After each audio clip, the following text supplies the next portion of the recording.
Tip number 10, our final tip of the day. Your money now. How much money do you have in the bank right now? If not the bank, how much money do you have in a safe place on the side somewhere? How much? $1 million, $2 million, $15 million? Okay, let's bring it down some. $100,000, 30,000. How much is in your 401k, your nest egg, your retirement plan? $500,000, $1 million? How much do you really have? Like, if you needed to get food today, how much do you have that you can put your hands on? $500, $200, $10, $5, 50 cent, a quarter. I'm gonna tell you something. It doesn't really matter because you cannot allow yourself to be defined by money.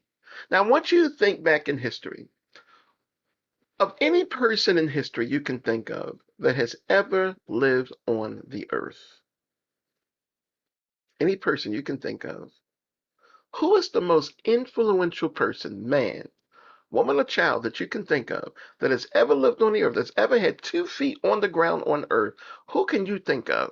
Now, I'm not making this a religious subject, but most people would say Jesus Christ. Most successful man who's ever lived on planet Earth. Yes, he was the carpenter's son. Yes, he knew how to make things. Yes, but he was never a millionaire. He never ascribed to being a millionaire, and yet he had the best life ever. So what do we learn from this? What is the point that I'm making? Money's just not everything. The money you have now, it's just a scorecard from the things that you've done in life. Maybe you started a business and you have $100,000 in the bank. That's your scorecard.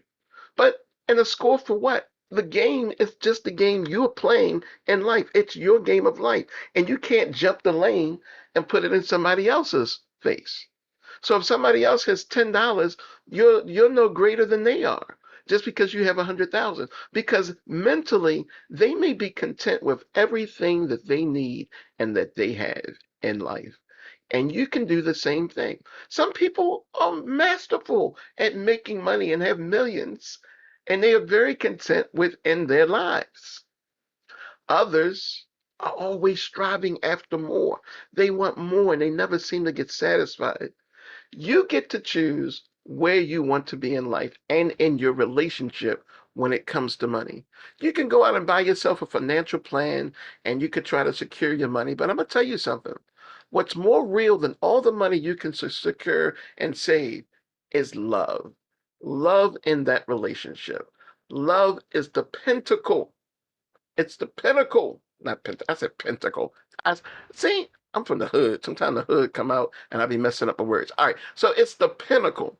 I know that because I got a software that's called Pinnacle. So it's the top of the top or the zenith.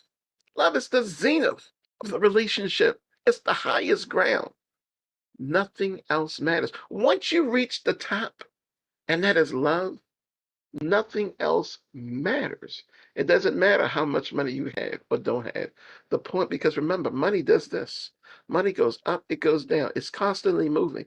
It never stays with you. The money you spend today, you will never see those dollars again. If you spend cash, those same cash dollar bills are not going to return to you. You'll get another type. It's just not going to return to you the way that you left it, let it go. So my point is, don't strive for the money. Strive for the love. And we're going to talk more about that in our next conversation. So I hope you enjoyed this. I really did. I like sharing these thoughts, these points of view from the life I've led. I hope you benefited somehow and you see the value in yourself and you see the value in your relationship and where you can take it and how money can sometimes just be a distraction. Get rid of distractions. It's like a TV show. Change the channel, watch something different, or better yet, just cut the thing off.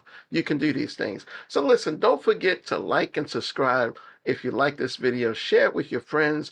You know, we all know people that's going through some things and they just sometimes need to hear a different point of view. Maybe they just don't welcome your point of view. I've got friends that don't welcome my point of view, but if I send them some information from somebody else's point of view, they'll listen to it. So perhaps you could just share the video with others. But until we meet the next time, look at it this way.